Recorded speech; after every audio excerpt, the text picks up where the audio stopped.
Hello, welcome back to Aetheral Space 10.5, Fusion Tools. We are back. Welcome back. Last time on Aetheral Space, Muzazi was learning about the lore from Stenhouse, and then he went to talk to Toll, and Toll was like, "I'm just like you for real." Muzazi's like, "He's just like me for real?" And he's like, "Yeah, can you do this political agenda thing for me?" And then Muzazi was like, "I'm so betrayed." It's like, you not like and then, me. And then someone tried to kill Muzazi with an arrow, and he's like, "No!" So he went on a mission to go follow up on those guys that were like, "We have the true heir!" And he took Morgan with him, and Morgan was like, "For my money, it probably sounds like that Pugnant girl we hang out with, whose name I forgot." Gretchen. Gretchen, that's right. I was gonna say Gretel. Gretchen. And that's the current theory. But even more important than that, it is 14 days before Avaman's attack. Hollow, panting breaths through a black bag. Blood dripped off of the scalpel Hans twiddled between his fingers. He licked his lips, but he did not smile. This was getting boring. Breaking into the broadcast relay had been child's play, as expected, as had eliminating the guards. One of the others must have made a mistake, though, because by the time they'd gotten to the relay itself, the technician had already locked it down, sealed it away with a password he refused to divulge. The technician was tied to the chair before Hans, right in the middle of the control center itself. The massive screen behind him still displayed the text demanding the password. Each time the display blinked, frustrating Hans more and more. Should there be a comma after blinked? No. Each time the display blinked, frustrating Hans more. Okay.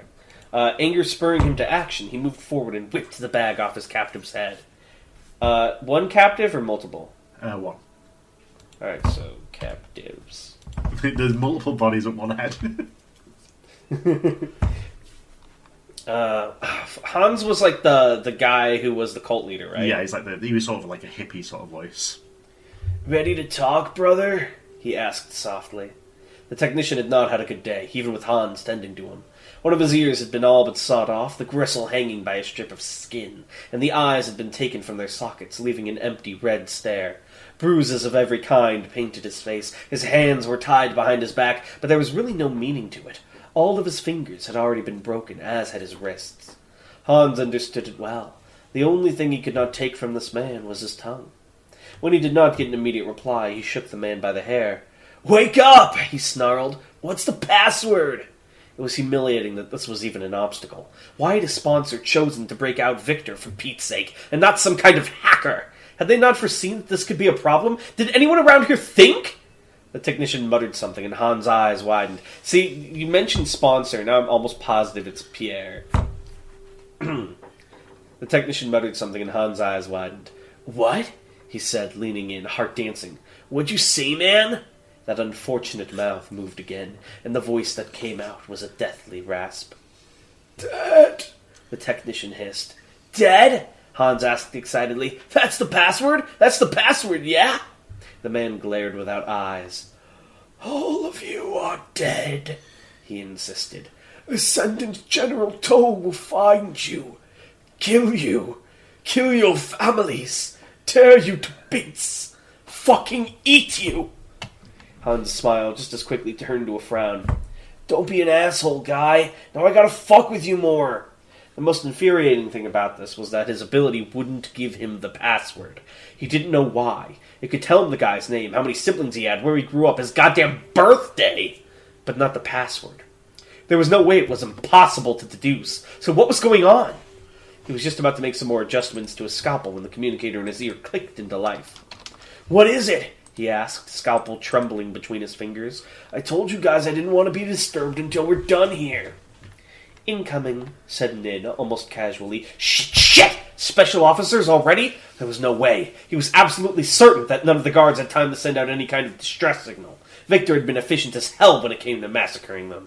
These kinds of bases went weeks without contact, so there was no way anyone had come to investigate the silence. The only way there could be such a quick response was if... His ability did not take long to give him the information he needed. They'd been sold out. Hans snapped the scalpel in his hands. Ioneer Yggdrasil resumed. Immediately it tasted the area around it. It was still inside the metal shell. It was in the same part of the metal shell it had stopped in. A significant amount of time had passed, enormous for it to resume naturally. The area outside the metal vessel had changed. The world was singing. They had arrived then. Aetheral Yggdrasil began shifting out of sleep shape, its body growing and stretching as it assumed traitor shape. What? Wait, traitor shape? Is it the traitor? What's going on? That is the name of the shape. It's human form. Two arms, 2 legs, and a head. The inefficient form of the enemy, but one that Aetheral Yggdrasil had to wear to continue. Nigen Rush had explained that to it long ago, and so it was true. Morgan knocked in a toy Muzazi. Aww, that's cute. We're still in the metal vessel as well. They were grabbing bags and slinging them over their shoulders. No doubt full of... So I'm guessing if you're capital and spaced out, you're important. Yeah, that's a big respect. If you're one word, you're not important. That's just standard. Yeah. No doubt full of supplies that might be required. Traders were frail organisms and could not gain sustenance from the world. The change in form completed, and Aetheral Yggdrasil took a step forward. Morganach looked up at him. Such a tiny but cute thing. It liked him. We're here, big... What was his voice again? It was kind of like this. We're here, big guy, he said. You ready? It never understood why they packed so little information into their speech. Aetheral Yggdrasil encrypted a lengthy rundown of its current status and spoke it aloud, but Morganach showed no signs of understanding it. Frustrating. Kinda guess that means yes, he chuckled. The other trader, a toy Muzazi, turned to look at Aetheral Yggdrasil as he completed his preparations. Mr. Yggdrasil, he said, I'd like for you to watch over us from behind as we approach the broadcast relay. Morganach raised one of his eyebrows. You concerned? I tried sending a message to the broadcast relay while we were landing, a toy Muzazi explained, but no response. There's a good chance the Kingmakers have already begun their attack. The metal shell began to open itself, a ramp lowering to allow them to leave. Aetheral Yggdrasil tasted warm air, and the singing intensified. As ordered, it followed right behind a toy Muzazi and Morganach as they descended the ramp. It was vexing to be bound to a traitor he did not know, but Aetheral Yggdrasil did not hate it. It had never hated anything, save for Lucifer Westmore, and he was not here. What does that mean, if your 2 words been that He fucking capitalized? hates your guts. Really? God damn! Lucifer Westmore, and he was not here. It was bound by promises, and it would live by them. Nigen Rush had once told it to listen to Balte Kojiro, and now Balte Kojiro had told it to listen to a toy Muzazi. There was no room for confusion. Salvation. As Aetheral Yggdrasil stepped out of the metal vessel, it devoured the sunlight that blazed down upon it. Parts of it deep inside that had begun to weaken regained themselves, reforming to their proper strength. The responsiveness of its body improved, as well as the speed of its thoughts. It came back to life. They were in a dry jungle of simpletons, units without the capacity for advanced thought, gathered together in thin clumps, their clumsy roots fixing them to the earth. Aetheral Yggdrasil sang to the simpletons for a moment, but as expected there was no response. Even so, it had to try. It was bound by promises. At the very least, the simpletons' dull verses gave it intelligence regarding their destination. Some of them had been disturbed in the recent past. Some of them had been destroyed. An organism had come through then, and not carefully. Aetheral Yggdrasil said this, but was once again, save for a quizzical glance, ignored. The building lay in front of them, a cold box of metal, utterly silent. Am I echoing through your headphones? I don't think so. Even though their metal vessel had landed right in front of the building, they had received no welcome. Something was wrong. At the very least, there should have been guards. Aetheral Yggdrasil said this too. Morganach leaned in to mutter to a toy Muzazi. Seems quiet, huh? Think they're already here? A toy Muzazi took a few steps down and slowly knelt down. Sorry, that's forward that should be. There you go. I will forgive you now. Dragging his finger along the ground. When he raised it again, it was covered in crystallized red traitor sap. It appears so, he said, voice grim. His hand went to his sheath and he pulled his metal free. I would think that the soldiers assigned to this posting are already dead. Morganach clicked his tongue. Bastards! This was the thing that Aetheral Yggdrasil did not understand about traitors. Why did they get so aggravated when it came to completion? Sorry, never mind. All things that began must eventually complete. Surely they must have already been aware of this. Why then did they become sullen when the expected outcome came? All living things wish to achieve their desires, said Nigen Rush. Once we're dead, those desires are lost to us. That is where the fear of death comes from. This was not the real Negan Rush speaking, of course. He had already completed. This was Aenir Yggdrasil's memory of Negan Rush, sculpted into the shape of a personality and allowed to speak. Just like Muzazi! Having a remembered figure give testimony was much easier than searching through all of Aenir Yggdrasil's memories for the appropriate information.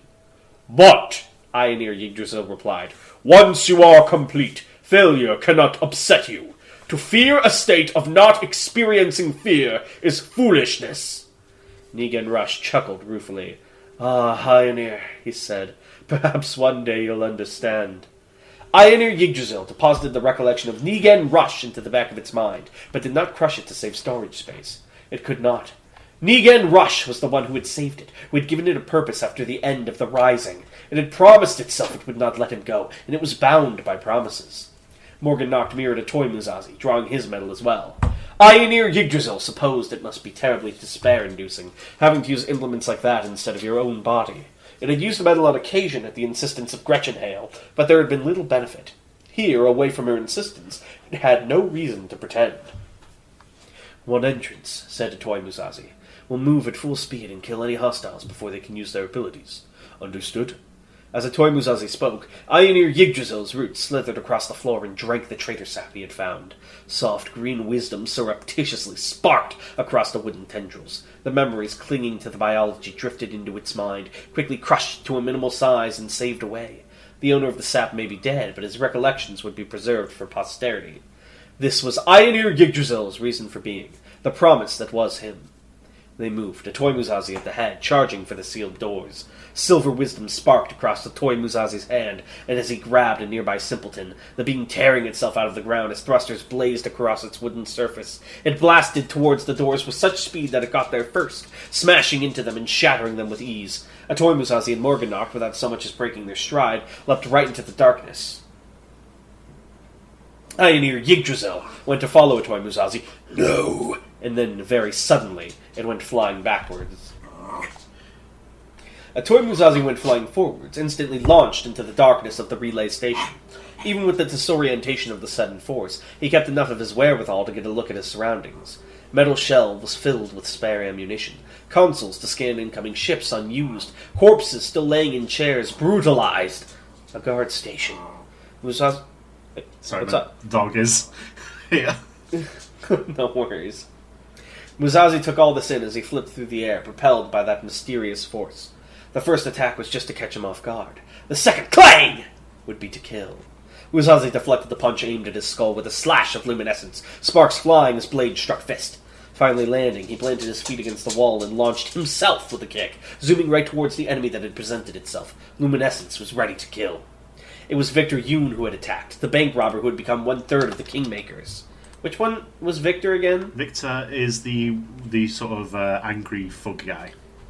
Oh, that guy! He's more like. Oh, you've got me doing the voice now. I can't fucking do his voice anymore. No, it was definitely an Oi Manfield voice. I remember that. I thought it was more like a New Yorkie voice. Hey, I'm walking here. Yeah, Like more that? like that. Yeah. I can do that if you want. He looked different than he had in the message. His skin had become grey steel, and what looked like the blade of an axe was protruding from the top of the head. His eyes were jet black, and when he grinned his red grin, comma, I would think, Muzazi saw barbed wire wrapped around his teeth like braces. Where had he been hiding to execute such a sneak attack? Perhaps he'd been clinging to the ceiling. It didn't matter. When he'd seen what these people had done, he'd already promised himself that he'd kill them, and he was bound by Wait, is this still Aenir? This is Muzazi. Oh, he's also bound by promises. Yeah. Aww. Thrusters gave Muzazi greater speed as he shot towards Victor, luminescence striking at the enemy's exposed throat. For Victor's part, he made no move to dodge. He just spread his arms wide, welcoming the blow, red mouth grinning. Muzazi swung! Pink! And luminescence bounced off Victor's metal skin, not leaving even a scratch. Muzazi could only stare in disbelief for the briefest instant, before a metal punch slammed into his stomach, forcing him to double over. He tasted blood in his mouth. If he hadn't been channeling Aether to defend himself, he was certain that attack would have been fatal, but even with his defenses, it had been devastating. No time to lick his wounds. The attack was not over. Victor punched and Muzazi blocked. Those words may have accurately described the exchange, but they in no way matched the spectacle of the dance. Light reflected off Luminescence's blade like a strobe, casting eerie lines of white over the room around them. I imagine this is like when the cameras pan to the wall and you see like the shadows clashing. Yeah. As the light ripples. Victor punched and punched and punched, his arms so fast they were blurs, the sound of each impact like a cannon going off. His own mad cackling was barely even audible over the sound of his attacks.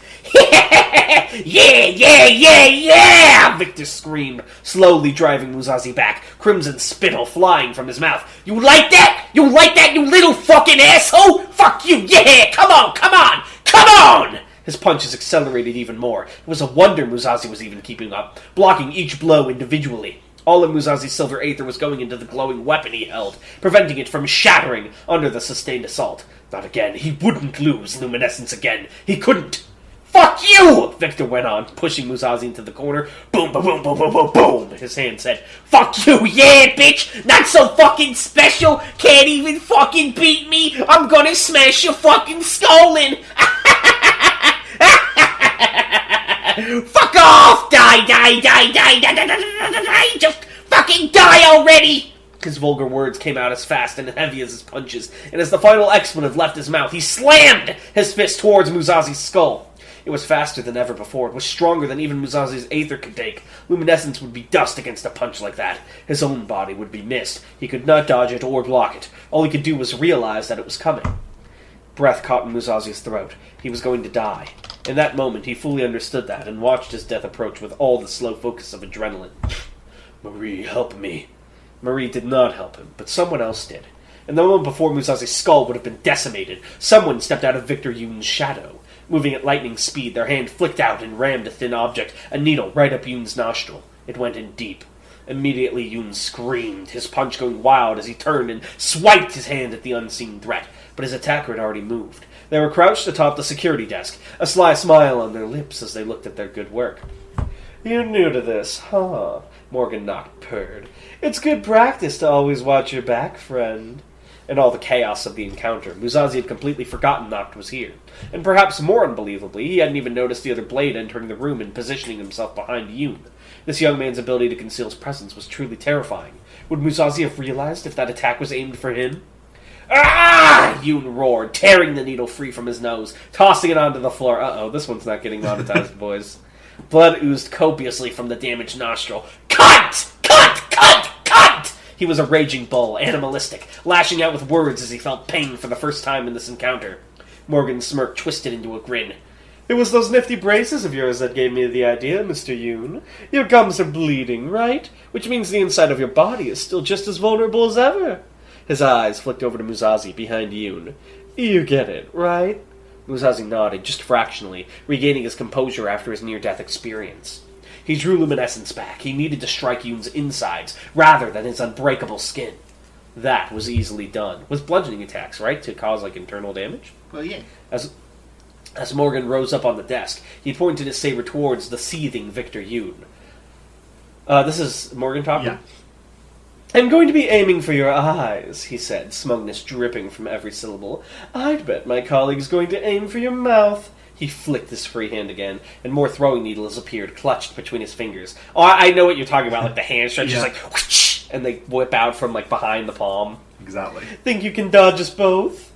Victor Yoon grit his red teeth together and threw his arms out, screaming, You fucking assholes! I'm gonna shit in your ass! Muzazi blinked, and when his eyes opened again, they had the chill required of a killer. The chiller of a killer. The chill of a killer. Chilling like a villain. The fusion tools, am I right? You should have said chill of a killer for the title. You'll do no such thing, he said. Now, prepare to die. The two blades rushed forward as one, swords dancing through the air. I was not satisfied with my delivery on that last line, but my throat's also damaged from having to do Yoon this chapter. Having to scream expletives. Yeah. So I know. Have you checked the Aetheral question? I did, yeah. I did thread? see this. Because I know it got updated. Just like his picture, the Gugashad Night Levitz has left us some questions. Yeah, so Night Lavitz is also very into Aetheral Space, so we have one new fan in the fandom. So I'm going to pick one of these questions for this, and we'll do another question next episode. So if two Aether users attempt to record the same item or person or whatever at the same time, what happens? So the previous question was, how does FTL travel work in AS? I am not a science guy, so I don't want to stick my nose there. Alright. So two Aether users, it depends really on how adept each of them is with Aether, sort of like, as by with how powerful. Like, if Arc 1 Dragon and Current Dragon both tried to record something, Current Dragon, of course, would get it. But you wouldn't like split it in half or anything like it. Would depend on like there'd be a clear sort of winner there. That would be kind of like a cool way though. Like, let's say you had a key to a nuke and you like recorded half the key and someone else recorded the other half to keep it from being used. That could work that as well. So it's just like if you were fighting over it though, it's not a matter of you get bits of it. It would be whoever has stronger. Because I know you mentioned it would be theoretically possible to create a technique that lets you steal other people's like Aether shit they have recorded. Yeah. So, like, I would imagine it's whoever has the more overpowering Aether, or if you, like, catch them off guard and they're not guarding the item. Exactly. Interesting. Fascinating.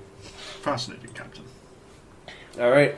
Well, thank you guys for listening, and we will see you next Let's time. find out next time. Will he shit in their asses? Will he? What if he did? What if Well, that's who how knows the such arc thing? ends? Bye! Bye!